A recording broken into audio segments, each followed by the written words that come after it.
Bismillahirrahmanirrahim.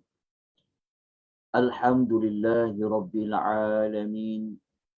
Wassalatu wassalamu ala ashrafil anbiya'i wa khatamil mursalin. Nabiyyina wa qudwatina wa qurrati a'yunina. Muhammad ibn Abdillahil Hadil Amin. Wa ala alihi wa sahbihi ajma'in. ومن سار على أديهم إلى يوم الدين أما بعد السلام عليكم ورحمة الله وبركاته. Alhamdulillah, segala puji kita ucapkan kehadirat Allah Subhanahu wa taala di atas segala nikmat yang Allah kurniakan kepada kita, khususnya nikmat yang terbesar iaitu nikmat Islam, nikmat iman.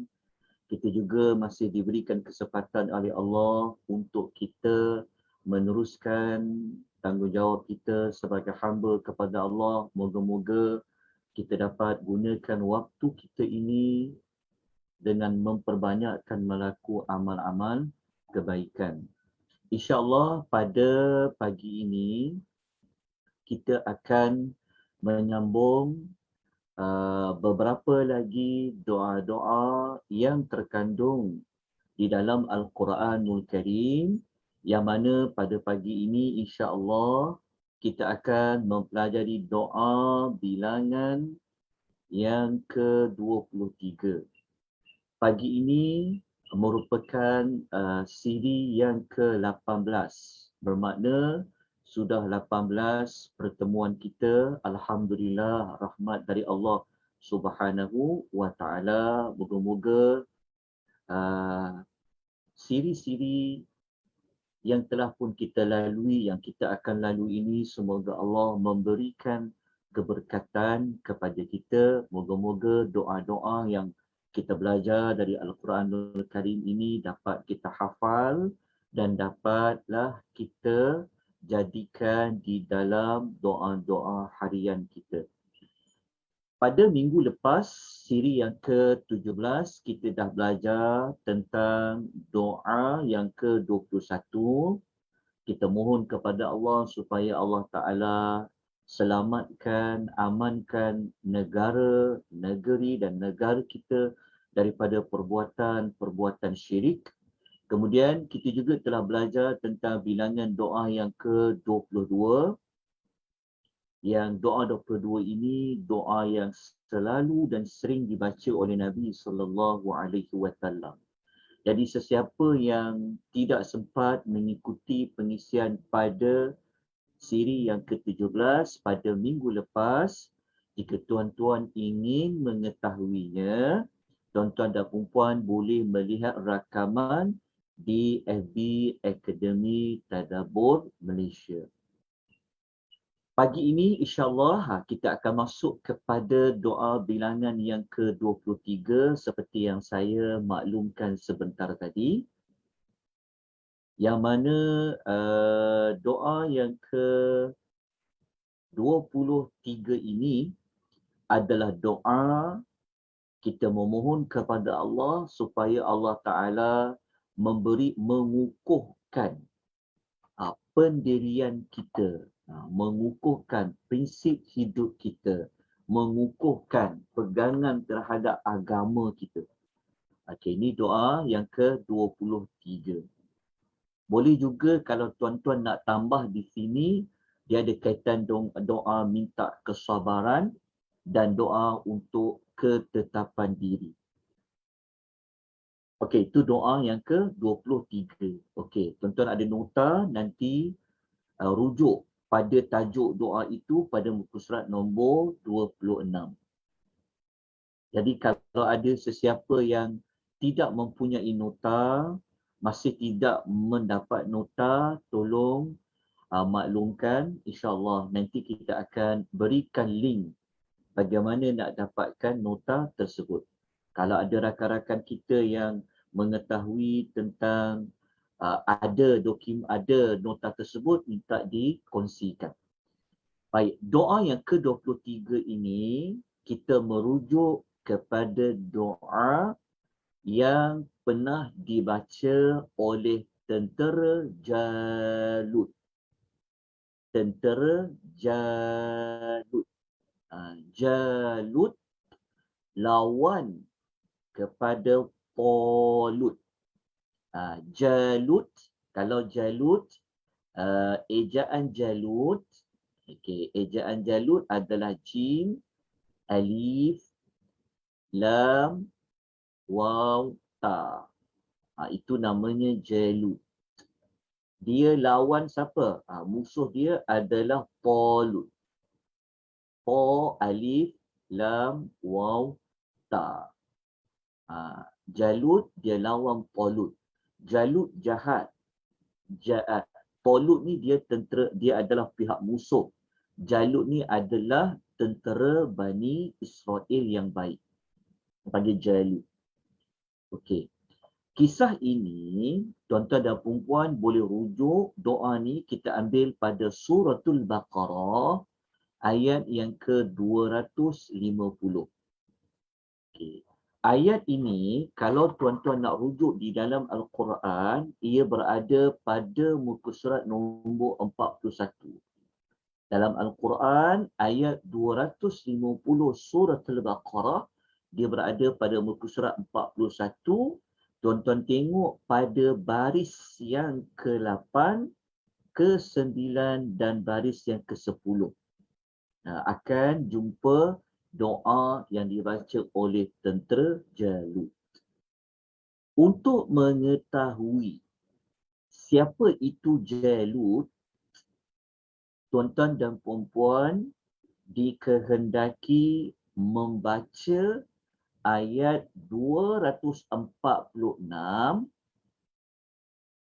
sehinggalah 250 lah.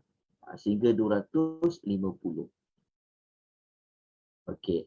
Doa yang kita ambil ni ayat 250. Doa tentera Jalut. Tapi kalau tuan-tuan nak tahu siapa tu Jalut, saya minta jasa baik tuan-tuan dan puan-puan, selalu saya ingatkan kalau kita belajar doa-doa yang terbaik di dalam Quran, tuan-tuan dan puan-puan perlu merujuk di dalam mushaf. Sebab kita kena tahu, sebab kita nak hayati doa ini, maka kita kena tahu siapa itu Jalut. Jadi siapa yang tahu cerita Jalut, dia akan tahu nilainya doa yang dibaca, yang kita amalkan untuk ayat 250. Okey. Ayat ini saya akan tunjukkan kepada tuan-tuan dan puan supaya lebih jelas. Cuma saya tidak akan menerangkan dengan lebih terperinci. Sebab apa?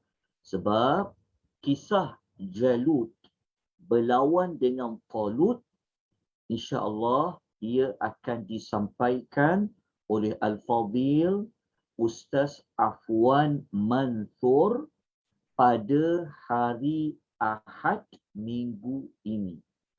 Maknanya Ustaz Afwan Mansur, kalau tuan-tuan nak mengikuti kisah-kisah di dalam Al-Quran yang bukan kisah para nabi, tapi kisah benar yang ada di dalam Al-Quran, maka tuan-tuan dan puan-puan boleh mengikuti pengisian yang dibimbing oleh Ustaz Afwan Mansur setiap hari Ahad selepas Isyak jam 9 suku. Jadi sesiapa yang mengikuti kelas malam semalam, tuan-tuan telah berjaya mempelajari tentang kisah malaikat Harut dan Marut yang berkaitan dengan ilmu sihir. Jadi insya-Allah minggu ini, kalau saya rujuk di dalam jadual, kalau sesiapa yang mengikuti Telegram Akademi Tadabbur Malaysia, tuan-tuan dah tahu dah jadual untuk seminggu daripada hari Isnin sampailah kepada hari Ahad. Siapa yang berada di dalam WhatsApp group, dia tidak ada maklumat untuk seminggu. Dia kena menanti jadual tu dihebahkan hari demi hari. Jadi untuk minggu ini hari Ahad malam, insya-Allah Ustaz Afwan akan menerangkan lebih lanjut siapa itukah yang dikatakan Jalub dan Talut. Untuk pengisian pada pagi ini, saya hanya menceritakan secara ringkas sahaja. Saya tak cerita ringkas jugalah, saya sebutkan kronologi dia sahaja. Sebab untuk mengetahui lebih lanjut, tuan-tuan dan puan ikuti kelas bimbingan Ustaz Afwan Mansur. Jadi kita memang letakkan kepada Ustaz Afwan untuk membimbing kisah-kisah di dalam Al-Quranul Karim yang bukan kisah para Nabi alaihimussalatu wassalam. Tuan catat tentang jadual tersebut. Supaya tuan-tuan dan puan tidak terlepas daripada mengikuti. Sebab itu, setiap pengisian yang dianjurkan oleh Akademi Tadabbur, dia akan saling berkaitan. Baik, kita lihat pada ayat nombor 246. Kalau siapa ada Quran, tuan-tuan dan puan boleh buka dalam Al-Quranul Karim, siapa tu Jalud. Okey, begini. Cerita dia mula-mula begini. Saya tunjukkan tuan-tuan ayat 246. Tapi saya tak cerita panjang lebar lah, saya minta maaf banyak-banyak. Sebab kalau saya cerita terperinci, nanti nanti dia akan ambil bahagian Ustaz Afwan. Baik, kita tengok ayat 286. Okay, saya dah paparkan kepada tuan-tuan laman web untuk Legacy Quran. Kalau nak tengok terjemahan dan ayat Quran, boleh rujuk pada laman web ini dan banyak lagi pada laman web yang lain. Okey, kalau tuan-tuan tengok pada ayat 246. Okey, pada 246 tuan-tuan akan jumpa pada ayat 246 ni Allah Taala bagi tahu sebenarnya Nabi Allah Musa selepas dia meninggal, selepas Nabi Allah Musa alaihissalam dia wafat, maka Bani Israel ini dia dipimpin oleh Nabi yang lain. Okey, ini ayat 246. Kita kena baca ayat nombor 246. Sesudah wafatnya Nabi Musa, Allah berfirman yang bermaksud, mereka berkata kepada seorang Nabi. Maksudnya, selepas Nabi Musa, ada lagi seorang Nabi. Cuma Nabi itu tidak diterangkan oleh Allah di dalam Quran siapa namanya. Dia di antara ayat-ayat yang tidak menjelaskan siapa nama Nabi itu. Letaklah nama Nabi itu apa pun kan. Tetapi yang pasti Nabi itu ada. Selepas kewafatan Nabi Musa. Okey, Bani Israel pada zaman Nabi yang memimpin Bani Israel itu ayat 246, mereka minta Nabi itu melantik seorang raja yang boleh dijadikan sebagai ketua untuk berperang. Okey. Kisah ni sebenarnya Bani Israel mereka sudah berada di Palestin. Mereka dah berada di Palestin ketika itu. Jadi Bani Israel ni mereka minta kepada Nabi tu supaya lantik seorang raja. Lepas tu Nabi tu pada ayat 246 dia menjawab, okey, Nabi itu dia kata, korang ni nanti kalau dah cari raja tu, dah cari seorang leader untuk pimpin kamu perang, nanti kamu tak nak pergi perang pula. Itu adalah komentar daripada Nabi tersebut. Kan? Tapi orang Bani Israel ni ketika itu kata tak, kami nak pergi perang juga. Kan? Okey, tak apa. Cerita dia. Okey, itu ayat 246. Ayat nombor 247, Nabi itu dia telah melantik Talut. Dia telah, maafkan saya terbalik. Maafkan saya tuan-tuan dan puan-puan. Saya terbalik, maafkan saya. Sebenarnya dalam buku nota kita tu salah. Saya minta maaf tuan-tuan ya. Sebab tu saya sangat memerlukan jasa baik perempuan memberi saya teguran kalau saya tersilap. Maafkan saya. Okey. Sebenarnya yang buku kita tadi tu, Allahumma salli ala sayyidina. Saya salah sebenarnya. Terang saya cakap saya salah. Tak apa. Kita kena mengaku salah bila kita salah. Dekat sini bukan jalur. Saya minta maaf. Sebenarnya yang baiknya adalah polut. Yang dia sebenarnya adalah doa tentera polut. Maafkan saya. Memang saya tersilap ni. Terang saya cakap. Saya memang tersilap. Jadi tolong baiki. Doa tentera polut. Doa tentera polut. Bukan jalut. Jalut tu yang tentera jahat. Maafkan saya terhadap perempuan. Saya tersilap sebenarnya. Terang saya kata, saya minta maaf atas kesilapan. Okay, kalau kita silap, kita mengaku je kita silap. Sebab ni fakta ni, berat juga fakta ni. Okey, polut. Alhamdulillah, Allah tunjukkan saya kesalahan tersebut pada hari ini supaya tidak berulang untuk yang akan datang. Okey, kita patah balik di sini. Kita tengok balik kepada ayat tadi kan. Manalah mawad tadi. Okey, tuan-tuan nampak tak yang saya paparkan? Nampak Tuan-tuan dengar jelas tak suara saya? Jelas Ustaz. Terang jelas. Alhamdulillah. Alhamdulillah. Okey. Dekat ayat 247, Nabi yang memimpin Bani Israel ketika itu, mereka meminta Nabi itu dia telah melantik Polut. Dekat ayat ni dia ada perkataan Polut. Polutamalika. Okey, Nabi itu dia memilih untuk melantik Polut. Okey, tetapi Bani Israel ketika itu dia tak setuju nak lantik Polut sebagai raja. Tapi Nabi itu kalau dia lantik Polut, tentulah berpandu kepada petunjuk Allah Subhanahu wa taala. Akhirnya lantiklah Polut sebagai raja, sebagai ketua yang memimpin Bani Israel untuk pergi berperang melawan Jalut. Okay, jelas ya? Dia memang Polut ni seorang yang sangat ada kekuatan dan ada skill dalam berperang. Itu ayat nombor 247. Okey, kemudian kita lanjutkan lagi sikit supaya kita dapat habiskan cerita ni. Okey, ayat 248, pada ayat nombor 248, ayat 248 tu Nabi tu kata, kalau korang tak percaya Polut tu sesuai jadi raja korang semua, petunjuk dia pada tabut.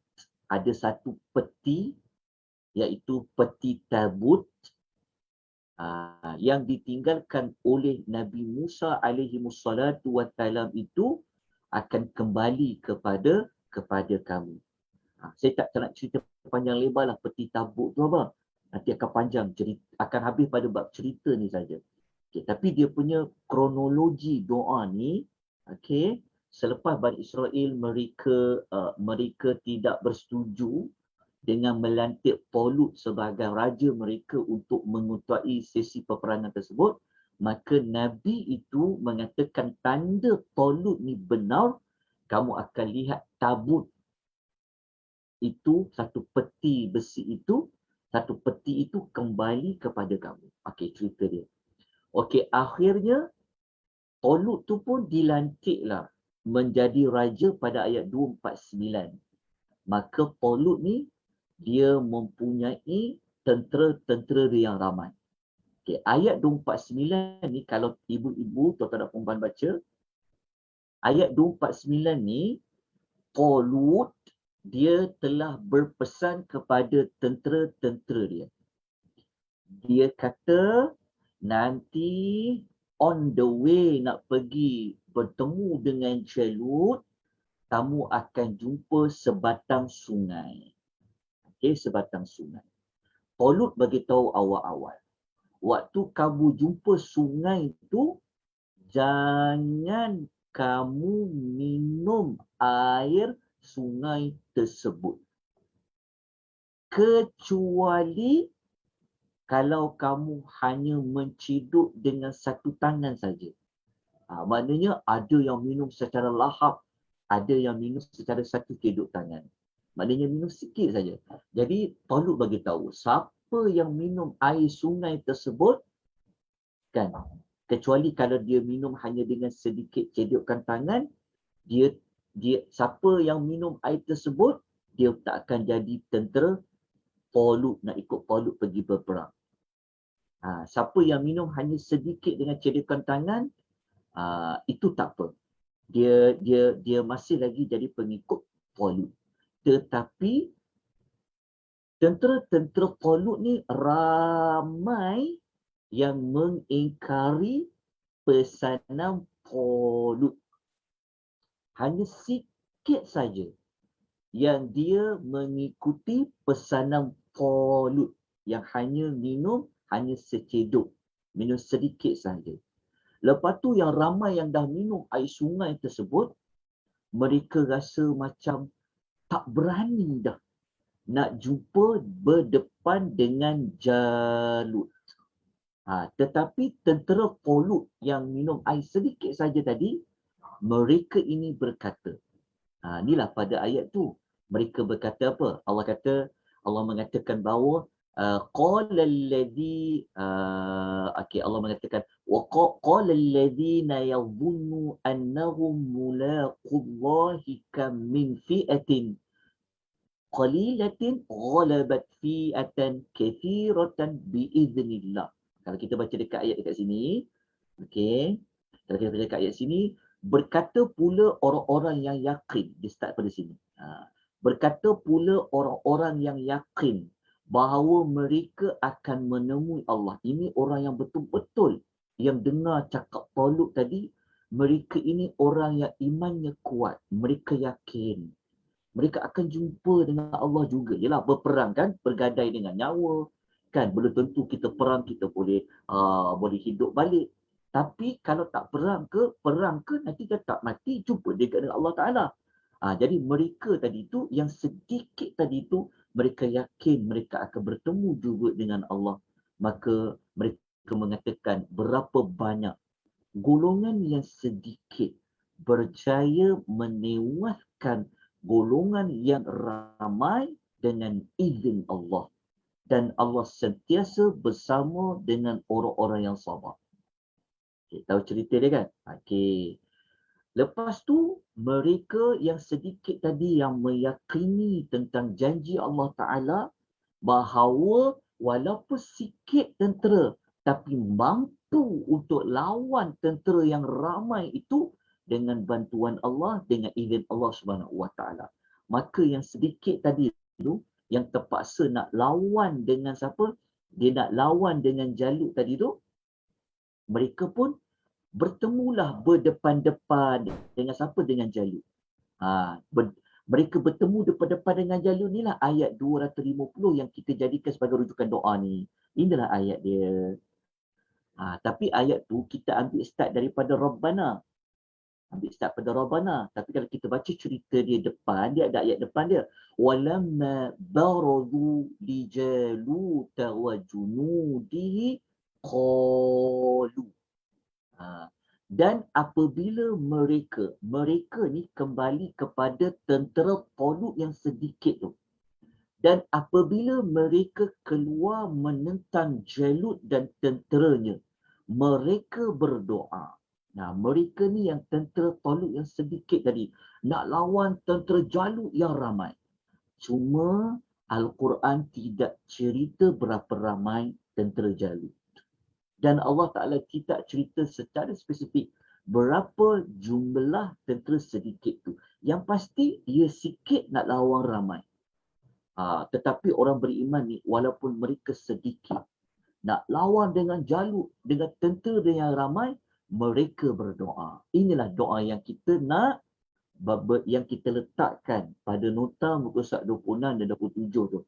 Inilah doa dia. Rabbana afriq alaina sabra wa thabbit aqdamana wansurna 'alal qaumil kafirin. Mereka berdoa ketika mereka nak bertemu dengan siapa? Mereka nak bertemu dengan tentera Jalut. Jadi kalau tuan faham cerita tadi, asal usul cerita tadi, senang nak menghayati doa ni. Kan? Sebab kita tahu cerita asal usul dia. Jadi mereka mengatakan, wahai Tuhan kami, wahai Rabb kami, afriq alaina sabra, limpahkanlah sabar kepada kami. Afriq maksudnya, ya Allah, penuhilah kami sifat sabar. Tuan-tuan, perang ni kan sedikit nak lawan ramai. Kalau Allah tak bagi sabar, tentu dah lari daripada perang. Kan takut, kan akan lari pada perang. Tapi mereka ini mengetahui kan tentang perlu bergantung harap kepada Allah. Mereka doa, ya Allah, afriq alaina sabra, limpahkanlah kami sabar kepada kami. Lepas tu mereka minta apa? Wa thabbit aqdamana, dan teguhkanlah tapak pendirian kami. Maksudnya mereka minta, ya Allah, kukuhkanlah pendirian kami ni supaya kami tak lari pada perang, supaya kami ini tidak supaya kami ini meyakini bahawa yang sedikit boleh lawan yang boleh lawan yang ramai. Yalah kan, syaitan dia akan sentiasa membisik-bisikkan. Kau sikit kau berani ke nak lawan? Itu kerja syaitan kan. Jadi mereka minta supaya Allah teguhkan pendirian mereka kan. Kalau orang beriman ni tentu Allah tolong, tentu Allah bantu. Jadi teguhkanlah pendirian kami ya Allah. Lepas tu mereka minta apa? Wanfurna 'alal qaumi kafirin, dan menangkanlah kami terhadap kaum yang kafir itu. Maka kaum yang kafir itu dalam konteks ayat ni siapa dia? Jalut dan tentera dia. Inilah asal usul doanya. Mula-mula mereka minta sabar. Mereka minta kesabaran ni. Sebab apa? Sebab mereka ni nak kena pergi berperang. Kan nak menunaikan ketaatan berperang ni. Jadi kena minta sabar dulu supaya dapat menunaikan kewajipan berperang melawan musuh. Kalau tak sabar, mungkin kita tak mampu nak buat kan. Lepas tu nak dengar cakap tolak lagi kan, mentaati arahan pemerintah. Jadi mereka minta kesabaran, lepas tu minta Allah tetapkan pendirian mereka, meyakini tentang kemenangan, janji Allah dan sebagainya kan. Lepas tu mereka minta mereka dimenangkan melawan orang yang kafir. Itulah doa yang sedang kita belajar tadi. Jadi untuk mengukuhkan lagi supaya jangan tinggal doa ini, hasil doa mereka baca ni tuan-tuan, mereka menang tak? Agak-agak terterang perempuan. Mereka menang tak? Kalau kita baca dalam ayat Quran, kita baca ayat nombor 5, 251. 251, kalau kita baca dalam ayat Quran, mereka menang tuan-tuan. Berkat dengan doa yang mereka baca tadi, mereka yakin pada Allah, mereka taat cakap pemerintah, mereka yakin dengan Allah, akhirnya mereka menang bunuh ketua tentera kafir tadi, Jalut tadi telah dibunuh. Kalau tuan nak tahu 251 siapa yang bunuh Jalut tu, rupa-rupanya yang bunuh Jalut tu adalah Nabi Daud alaihi salam. Ini cerita dia.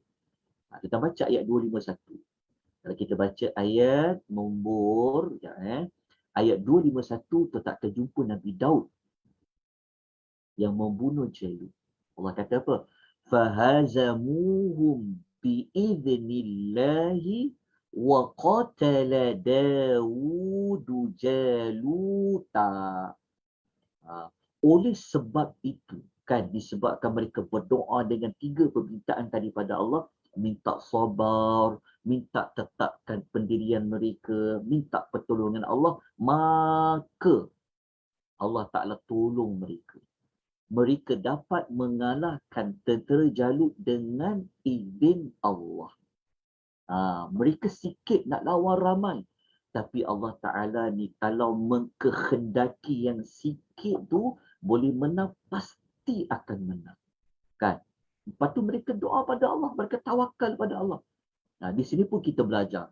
Bukan doa saja, tapi tak pergi berperang, tak berusaha, tak. Berperang dulu, bertemu dulu depan, face to face, jumpa dengan musuh. Doa, tawakal pada Allah. Akhirnya mereka dapat kalahkan tentera Jalut dengan izin Allah. Lepas tu Allah bagi tahu. Dan Nabi Daud membunuh Jalut. Lepas Nabi Daud berjaya membunuh Jalut, barulah Allah bagi kepada Nabi Daud itu kuasa pemerintahan dan pangkat kenabian. Maknanya Nabi Daud ni cerita dia, watak dia muncul ketika mana dalam siri peperangan Talut lawan Jalut. Sebelum tu tak ada kisah latar belakang Nabi Daud. Rupa-rupanya Nabi Daud ini seorang tentera. Dalam ramai-ramai tentera Talut yang sikit tadi tu, rupa-rupanya ada Nabi Daud. Nabi Daud. Maka Nabi Daud lah yang membunuh Jalut. Maka selepas itulah Nabi Daud memerintah Bani Israel. Lepas tu ada cerita Nabi Daud tu panjang. Lepas tu muncul pula anaknya Nabi Allah Sulaiman. Panjanglah cerita dia. Tapi itulah yang dapat saya nak ceritakan pada tuan-tuan dan puan-puan. Okey, dah tahu dah kan asal usul doa yang ke-23 ni. Jadi cuma saya minta betulkan je. Okey, bukan Jalut. Tetapi apa? Tetapi Talut. Okey, selesai ya. Okey. Sekarang kita pergi kepada doa yang ke-24. Okey. Doa yang ke-24, bilangan yang ke-24 di dalam nota ini adalah doa ia merujuk kepada doa untuk dicukupkan segala sesuatu. Doanya adalah dicukupkan segala sesuatu. Okey, dari mana kita letakkan doa ini tajuknya dicukupkan dari segala sesuatu? Dalam ayat ini sebenarnya adalah doa dua ayat terakhir suratul Baqarah. Dinamakan ia adalah doa orang-orang yang beriman. Doa orang-orang yang beriman. Orang beriman pada dua ayat terakhir ini, ayat 285, 286, dia merujuk kepada para sahabat Nabi alaihimus salatu wassalam. Ini para sahabat Nabi sallallahu alaihi wasallam. Radhiyallahu ta'ala anhum. Okay, ayat 285, 286. Kalau kita baca keseluruhan ayat 285, 286 ni, kita tak jumpalah perkataan dicukupkan bagi segala sesuatu. Tetapi kita meletakkan doa dicukupkan segala sesuatu itu, kita merujuk kepada kelebihan doa tersebut. Kena rujuk muka surat nombor 18. Kita tengok muka surat nombor 28. Maafkan saya. Muka surat nombor 28. Okay, ini kita dah jumpa banyak kali dah doa ni. Dah berulang-ulang kita bincangkan. Okay, kalau kita lihat muka surat nombor 28, atas sekali tu kan ada hadis kelebihan daripada Abu Mas'ud Al-Badri radhiyallahu anhu. Nabi sallallahu alaihi wasallam bersabda, "Man qara'a bil ayataini min akhir suratil Baqarah fi lailatin kafatahu." Sesiapa yang membaca dua ayat terakhir, maknanya ayat 285, 286 dari suratul Baqarah pada satu malam, nescaya doa itu akan mencukupinya. Mencukupinya inilah Hadis ini hadis yang disepakati oleh Bukhari dan Muslim. Perkataan mencukupi inilah kita jadikan ia sebagai nama doa tu. Ini saya hanya cadangan daripada pihak saya saja, tuan-tuan puan ya. Tuan-tuan puan boleh letak nama lain pun tak apa. Dari nanti kita tengok sedikit isi kandungan dekat 2 ayat terakhir tu. Kalau tuan-tuan nak kata doa orang-orang beriman saja pun boleh. Kalau tuan-tuan nak letakkan doa minta keampunan pun boleh, tak apa. Tetapi saya mencadangkan kita ambil pada kelebihan surah tu, sebab Nabi kata siapa yang membaca satu malam 2 ayat terakhir suratul Baqarah 285-286 tu Allah mencukupi dia. Sebab itu saya letakkan di dalam nota tu doa mencukupkan daripada segala sesuatu. Okay, dia cadangan daripada saya saja sebagai memudahkan untuk membezakan bilangan doa nombor 23 dan doa-doa yang lain. Jika tuan-tuan nak ubah tak apa. Yang paling penting doa ini jangan ditinggalkan untuk dibaca pada setiap malam. Ataupun kalau tuan-tuan nak letakkan doa ni adalah doa yang menjadi pelindung pun boleh juga. Sebab apa? Sebab salah satu maksud cukup bagi seseorang itu, kalau kita tengok ulasan Al-Imamu An-Nawawi, dia kata mencukupi dari apa? Mencukupi dari segala sesuatu yang dia tak nak berlaku pada malam itu. Ini ulasan Al-Imamu An-Nawawi rahimahullahu ta'ala alaih. Kalau ikut Ibn Hajar Al-Asqalani rahmatullahu alaih, dia mengatakan cukup dari kejahatan manusia dan jin. Boleh juga. Boleh juga. Tak apa. Dia sekadar membantu kita untuk ingat saja.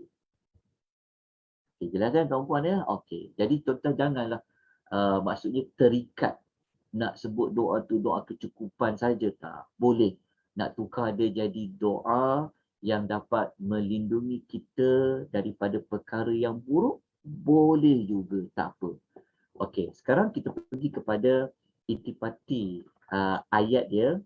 Okey, cuma saya tak akan dapat menerangkan kalimah by kalimah, perkataan by perkataan, sebab 2 ayat terakhir ini dia adalah salah satu silibus yang nanti kita akan belajar pada kelas hari Ahad minggu pertama dan minggu kedua yang di bawah anjuran Biro Agama Fiqh Berhad.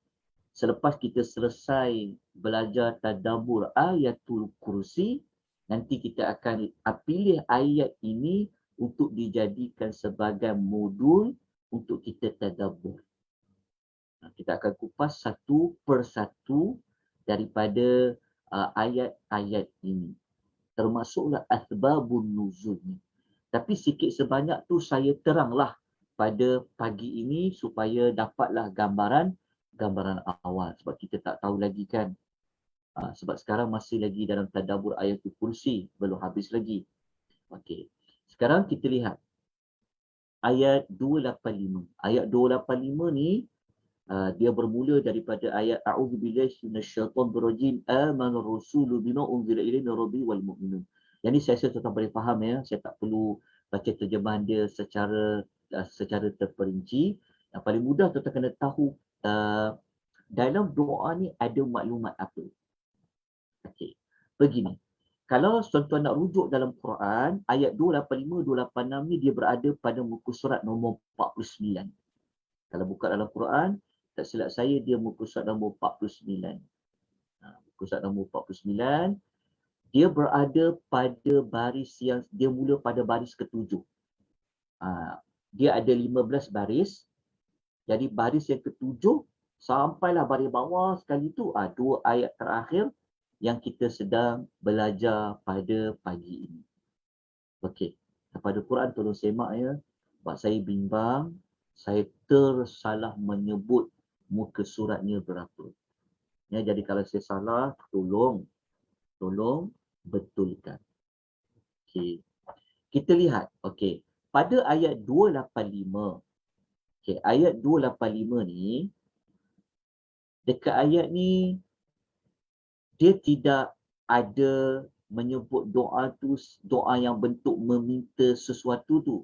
Adalah sedikit sebanyak padanya. Tapi pada ayat 285 ni, kalau kita tengok dekat ayat bermula amanar rasulu bima unzila ilaihi min rabbih wal mu'minun, ini ayat yang permulaan dia. Ayat ni, ayat yang amanar rasulu bima unzila ilaihi min rabbih wal mu'minun ni, ayat ni dia adalah ayat yang Allah mengatakan. Dekat sini kita jumpa perkataan, rasul kan. Kita jumpa perkataan rasul. Rasul dekat sini bermakna Nabi Muhammad sallallahu alaihi wasallam. Wal mu'minun di sini dia merujuk pada ketika itu adalah sahabat Nabi sallallahu alaihi wasallam ketika itu. Okey. Jadi ayatnya maksud apa? Rasul iaitu Nabi Muhammad SAW telah beriman kepada apa yang diturunkan kepadanya daripada Tuhannya, macam tu juga orang yang beriman. Faham tak maksud dia? Maksudnya Allah bagi tahu kepada kita, Allah memuji Nabi dan para sahabat, orang beriman ketika itu. Allah kata Rasul iaitu Nabi Muhammad SAW dan orang yang beriman ikut Nabi SAW ketika itu, mereka semua telah apa? Mereka semua telah beriman kepada apa yang diturunkan kepadanya daripada Tuhannya, itu Al-Quran. Maknanya Quran kan turun kepada Nabi Muhammad SAW. Dia umum tau. Dia cerita tentang, dia kan Allah Ta'ala menurunkan Al-Quran. Al-Quran ni kan ada banyak ayat. Betul? Ada banyak perintah. Ada banyak hukum hakam dalam Quran. Jadi ayat ni dia umum. Ayat ni bagi tahu kepada Rasul itu yang terima Al-Quran yang Allah turunkan, dan juga orang beriman, mereka telah beriman kepada isi kandungan Al-Quran tu. Dia umum. Maknanya beriman kepada Al-Quran. Kalau beriman kepada Al-Quran, maknanya apa? Isi kandungan ayat dalam Quran tu cerita pasal apa, hukum, hakam, apa, ada peraturan apa. Nabi dan para sahabat telah beriman. Satu pujian yang besar yang Allah beri kepada Nabi dan para sahabat. Okey, ayat yang selepas dia ni, ayat ni yang bermula daripada kullun amana billah wa malaikatihi wa kutubihi wa rusulihi la nufarriqu baina ahadin min rusulihi. Ayat ini dia adalah perincian kepada mereka beriman kepada Quran tadi. Kan tadi ayat di depan, pangkal depan ni dia hanya dia umum. Nabi dan para sahabat telah beriman dengan Al-Quran yang Allah turunkan. Tapi dalam Al-Quran diturunkan tu ada cerita pasal apa? Jadi ayat yang lepas tu memperincikan. Mereka beriman dengan Al-Quran tu beriman tentang apa? Perkara apa? Maka Allah mengatakan kullun amana billahi. Mereka telah beriman kepada siapa? Ini perincian dia lah. Ini perincian bagaimana dikatakan mereka beriman kepada Al-Quran. Maka Allah ceritakan bahawasanya apa? Tengok dekat sini ya. Okey. Allah kata semuanya maksudnya Rasul dan juga orang beriman tadi, mereka beriman kepada Allah, mereka beriman kepada para malaikatnya, mereka beriman kepada kitab-kitabnya. Kitab-kitab tu maksudnya semua kitab yang pernah Allah turunkan. Sebab tu nak tahu kitab apa yang Allah pernah turunkan. Dalam Quran Allah dah terang. Ada nama kitab Zabur, ada nama kitab Injil, kitab Taurat. Jadi Nabi SAW dan para sahabat, mereka orang beriman ni telah beriman dengan kitab-kitab dan Rasulnya. Lepas tu mereka juga menyatakan, mereka menguatkan lagi tentang Rasul ni pula. Tadi kan dia sebut tentang Rasulullah sekali kan. Siapa yang diikuti kelas, siapa yang dah mengikuti kelas tentang para malaikat hari Ahad setiap Ahad petang, kita telah terangkan kenapa ayat ni dimulakan sebut malaikat, baru disebut kitab-kitab, baru disebut rasul-rasul. Ini kita telah terangkan. Sebab kerana malaikat ni termasuk rukun iman, sebab itu kita buat satu modul, kita sediakan satu silibus. Macam mana nak kenal dengan para malaikat. Kalau tuan-tuan ada masa lapang, ada masa yang terluang, ikutilah kelas pada setiap hari Ahad jam 2:30 petang. Kita akan belajar tentang malaikat. Supaya kita lebih mengenali siapa tu malaikat. Selama ni duk sebut percaya malaikat wujud, ya, beriman sebut malaikat-malaikat. Tapi apabila kita minta ulas, kita minta urai, kita meyakini malaikat ada sahaja. InsyaAllah ikuti. Okey. Pada ayat tadi disebut hujungnya rasul-rasul kan. Ayat yang selepasnya memperincikan juga tentang rasul ni pula. Kan tadi disebut beriman kepada para rasul. Lepas tu ayat tu kata apa? La nufarriqu baina ahadin min rusuli. Kami tidak membeza-bezakan antara seorang dengan yang lain daripada rasul-rasulnya. Yang 4 ayat ni pula, ayat yang kami ni dia memperincikan yang ini. Nampak tak ayat dia saling menjelaskan antara satu sama lain. Walaupun dia satu ayat. Kalau ayat di sini dia umum saja, beriman kepada apa yang ada dalam Al-Quranul Karim. Tapi apa yang ada dalam Quran tu diterangkan pada ayat ini, sampailah pada ayat ini. Tapi sampai kepada Rasulnya pula dijelaskan lagi. Rasul ni kan ramai. Maka mereka mengatakan apa? Kami tak beza-bezakan antara Rasul.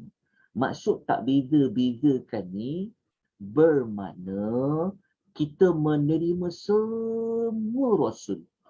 Kita tak tolak salah satu daripada Rasul. Orang yang beriman, dia terima Nabi Isa itu Rasul, dia beriman Nabi Musa itu Rasul. Orang Nasrani, mereka tidak menerima Nabi Isa. Orang Yahudi, mereka menolak Nabi Musa dan mereka menolak Nabi Muhammad sallallahu alaihi wasallam. Orang Kristian pula, mereka menolak Nabi Muhammad sallallahu alaihi wasallam. Orang beriman tidak. Orang beriman terima semua rasul-rasul. Itulah maksud kami tidak membeza-bezakan antara orang lain, setiap satu rasul dengan rasul yang lain. Okey.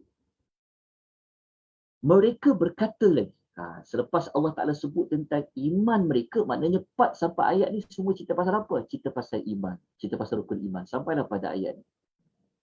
Sebab tu ayat ni jika dibaca, ia juga dikaitkan dengan kita memperakui keimanan kita. Sebab dia ada rukun iman di situ. Kemudian mereka berkata lagi. Orang beriman tu kata lagi.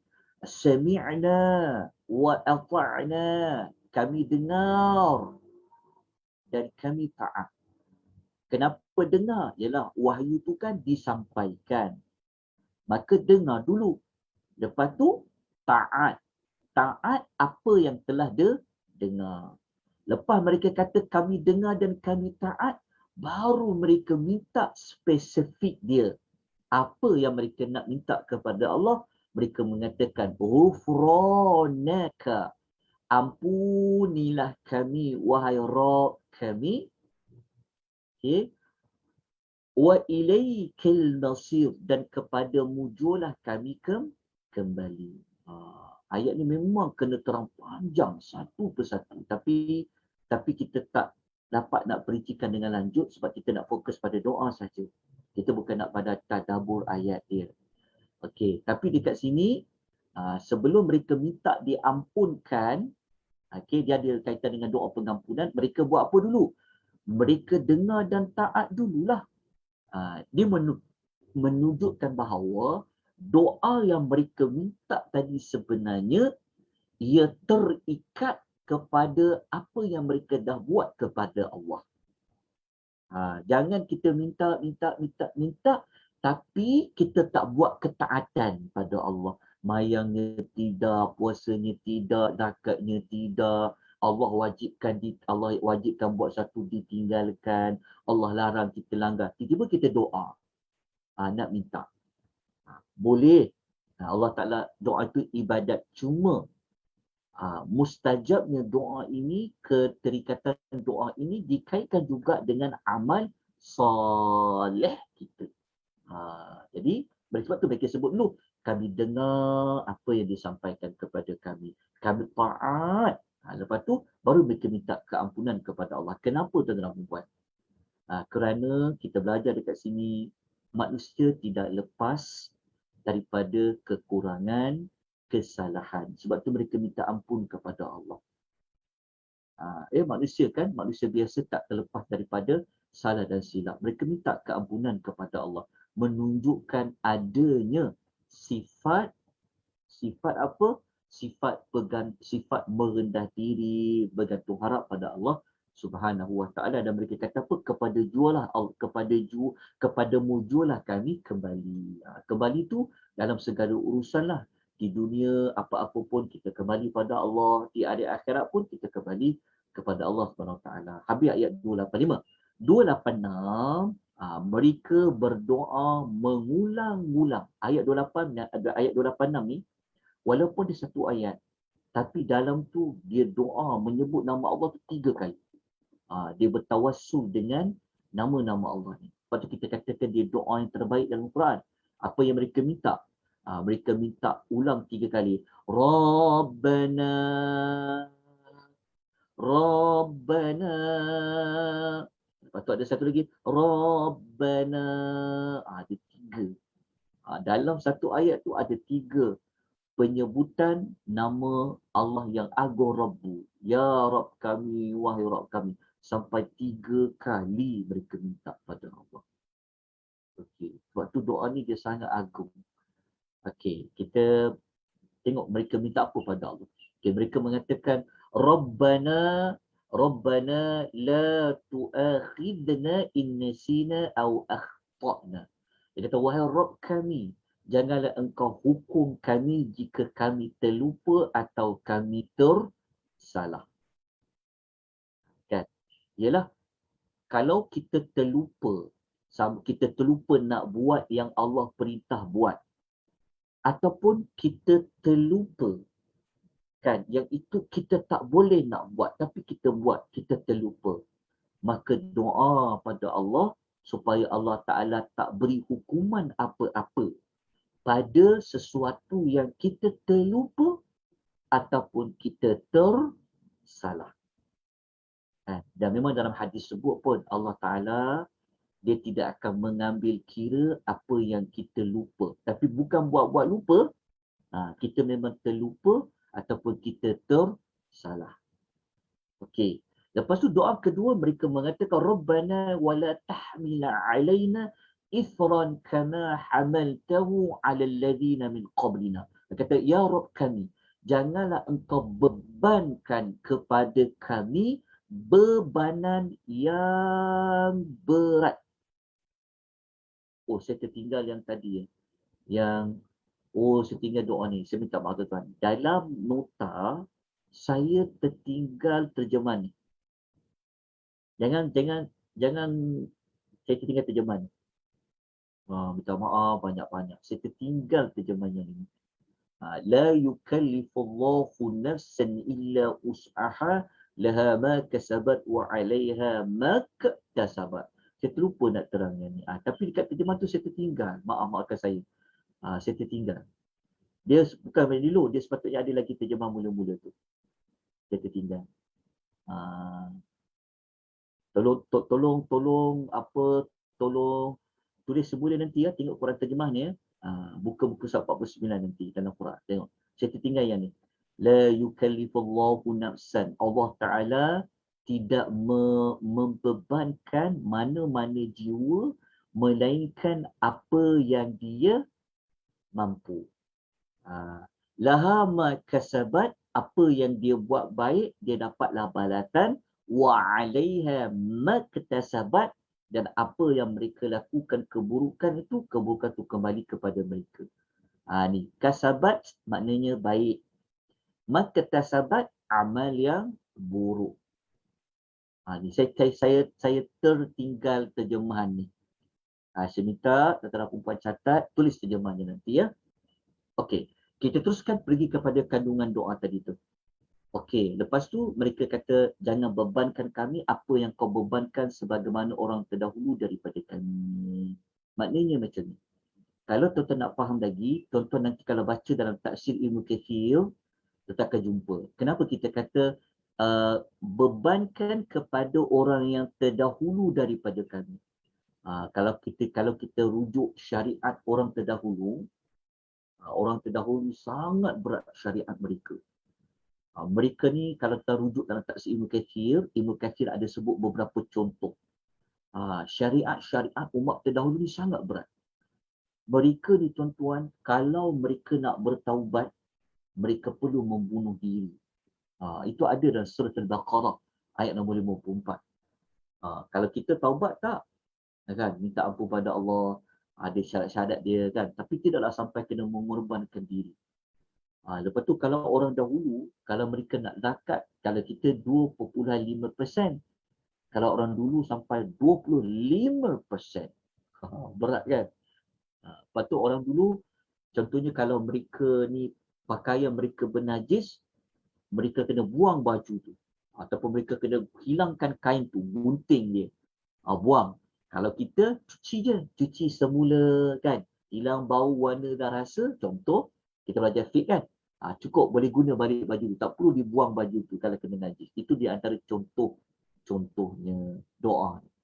Jadi apa yang para sahabat doa ni telah pun Allah kabulkan. Sebab tu dalam syariat Nabi Muhammad SAW ni banyak Allah permudahkan. Berbeza sangat dengan syariat-syariat umat-umat terdahulu. Sebab apa? Para sahabat ni orang beriman di doa. Sebab masa tu kan ayat Quran masih turun. Ayat Quran masih lagi turun kan. Jadi minta kepada Allah, janganlah bebankan. Bebankan dekat sini. Kalau dekat sini kan, tidak ya. Kalau yang beban dekat sini, saya minta tuan-tuan tulis ya. Perkataan beban dekat sini, beban dekat ayat ni, dia adalah bebanan apa? Bebanan syariat. Bebanan dari sudut syariat. Supaya boleh faham bezakan dia dengan doa satu lagi, sekejap lagi kita baca. Beza dia adalah syariat ya. Okay, selesai. Faham kan? Okey, lepas tu kita baca satu lagi. Last sekali mereka minta apa kepada Allah? Mereka kata, wahai Rabb kami. Mereka kata, wala tuhammilna ma la taqata lana bi. Janganlah engkau pikulkan kepada kami. Pikulkan di sini, apa dia pikulkan dekat sini? Pikulkan di sini, tuhammilna, dia bukan merujuk kepada syariat tadi. Kata ulama tafsir, dia merujuk macam takdir, macam takdir Allah kan. Seolah-olah, ya Allah, janganlah kau takdirkan kami sesuatu yang kami tak mampu nak memikul dia. Contoh. Lepas tu dia merujuk juga kepada musibah-musibah. Kan. Musibah termasuk dalam ni lah. Termasuk dalamnya sekali pikulkan. Allah Ta'ala ni kan berhak dan layak nak buat apa saja. Kita belajar, betul tak? Kita kata Allah Ta'ala tu wa huwa ala kulli syai'in qadir. Siapa belajar Al-Mulk, ayat pertama dia faham. Dan Allah mengatakan dialah itu berkuasa atas setiap sesuatu. Kaitan dengan takdir. Tetapi kita boleh minta kepada Allah supaya Allah Ta'ala kalau bagi ujian kepada kita, berilah ujian yang kita mampu untuk pikul. Kan? Janganlah engkau pikulkan kepada kami. Kalau kita ambil erti dia, janganlah engkau datangkan ujian kepada kami, ya Allah, apa yang kami tak berdaya memikul ujian tersebut. Minta pada Allah. Itulah maksud dipikulkan. Wala tuhammilna. Okay, kita dekat sini. Lepas tu, kita minta kepada Allah, wa'afu anna, maafkanlah. Dia dekat sini dia baca sikit. Maafkanlah, wa'afu anna, waghfir lana. Ampunkanlah. Lepas tu, warhamna. Ni tolong, ni ada perbezaan ni. Okey, mula-mula minta wa'afu anna. Lepas tu waghfir lana. Lepas tu warhamna. Okey. Ada para ulama tafsir kata maafkanlah ni maksudnya apa? Tulis tuan-puan. Kena laju sikit. Maafkanlah ni maksud apa? Maafkanlah kalau kita ada buat kekurangan pada perkara wajib. Ada para ulama kata wa'afu anna ni dia berkaitan dengan perkara wajib. Okey. Ampunkanlah waghfir lana, dia dikaitkan dengan kalau kita buat benda yang Allah larang. Allah larang kita mengatur orang. Api mulut ni ya Allah tak berhenti juga, kadang terngata juga orang. Jadi kalau baca doa ni waghfir lana, dia termasuk dalam minta maaf ya Allah, ampunkanlah dosa kami ya Allah dalam kami buat benda yang Kau larang. Kalau yang dekat sini wa'fu anna, maafkanlah kesalahan kami ya Allah kalau kami tinggalkan benda yang wajib, kami ada kekurangan pada yang wajib ya Allah, ampunkanlah kami. Tapi waghfir lana dimasukkan di sini. Okey. Jelas? Lepas tu kalau warhamna ni kaitan dengan apa? Dia dikaitkan dengan taubat. Rahmatilah kami ya Allah. Dia mengandungi berkaitan dengan erti taubat. Ini salah satu pentafsiran di kalangan para ulama tafsir. Okey, selesai? Okey. Ada satu lagi. Okay, saya padam ni, saya tulis yang kedua. Okey. Ada kalau kita baca Ibnu Katsir kata wa'fu anna, maafkanlah dekat sini. Wa'fu anna ni maknanya dosa kita dengan Allah. Ni dosa kita dengan Allah. Wa'fu anna ni maafkanlah, maksudnya kalau kami ada buat kita dengan Allah sahaja. Tapi kalau waghfir lana, ampunkanlah, saya padam dulu kat sini. Kalau waghfir lana ni dosa dengan hamba. Dosa sesama hamba. Ini makna dia, ini yang kedua. Kalau dekat sini maafkanlah kita dengan Allah. Okey.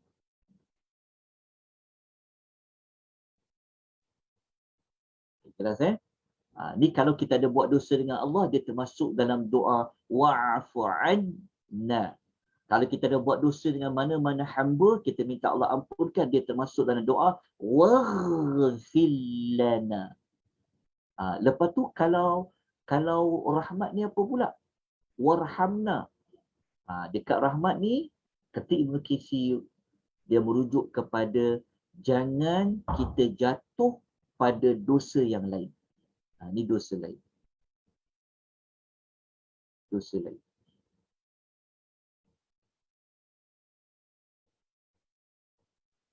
Faham dosa lain? Maksudnya macam ni. Tadi kan kita buat dosa dengan Allah. Kalau kita ada buat dosa dengan Allah sahaja, kita minta Allah wa'fu anna.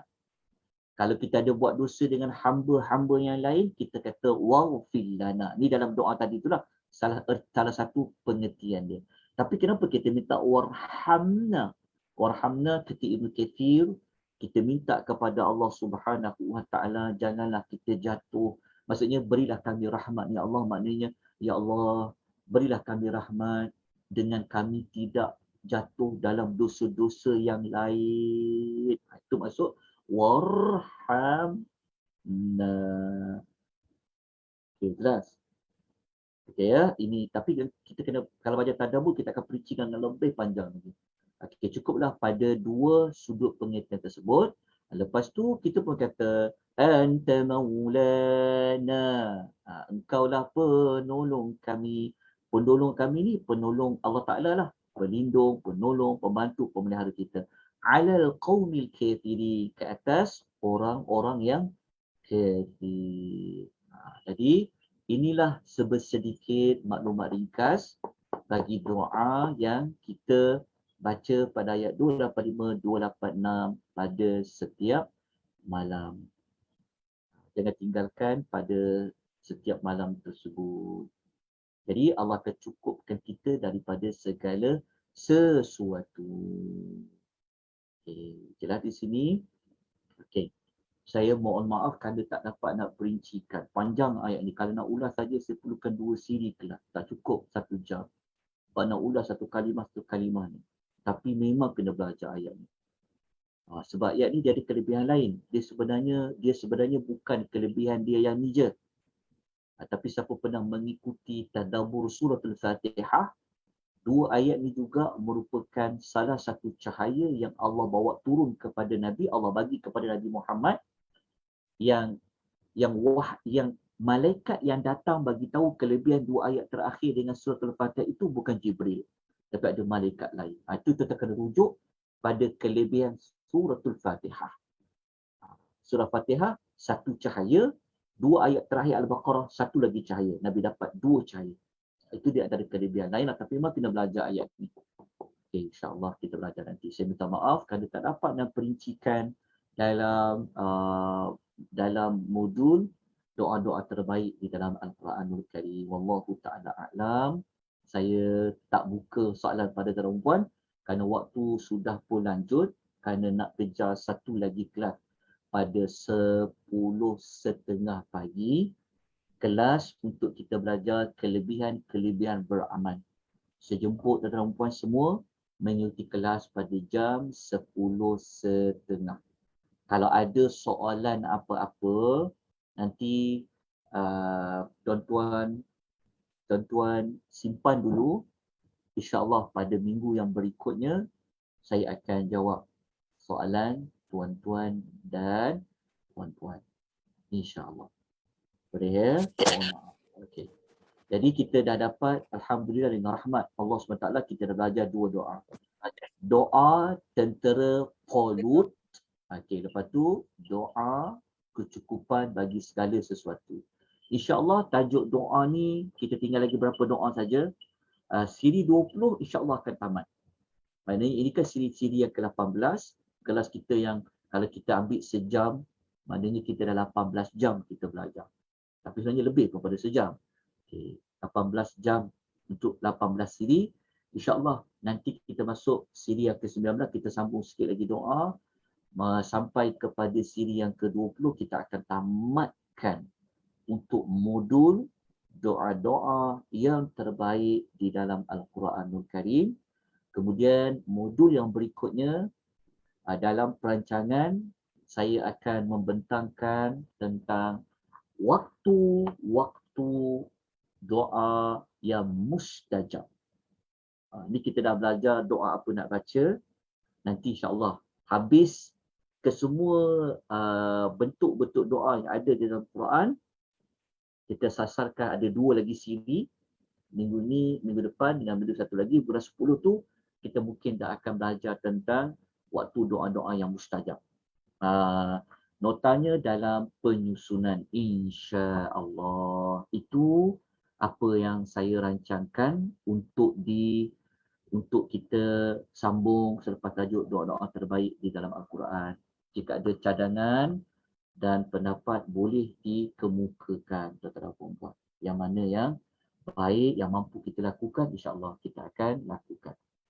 Baik, tuan-tuan dan puan-puan, kita berhenti di sini. Aqulu qouli hadza wa astaghfirullahal azim. Wabillahi taufiq wal hidayah. Wassalamualaikum warahmatullahi wabarakatuh.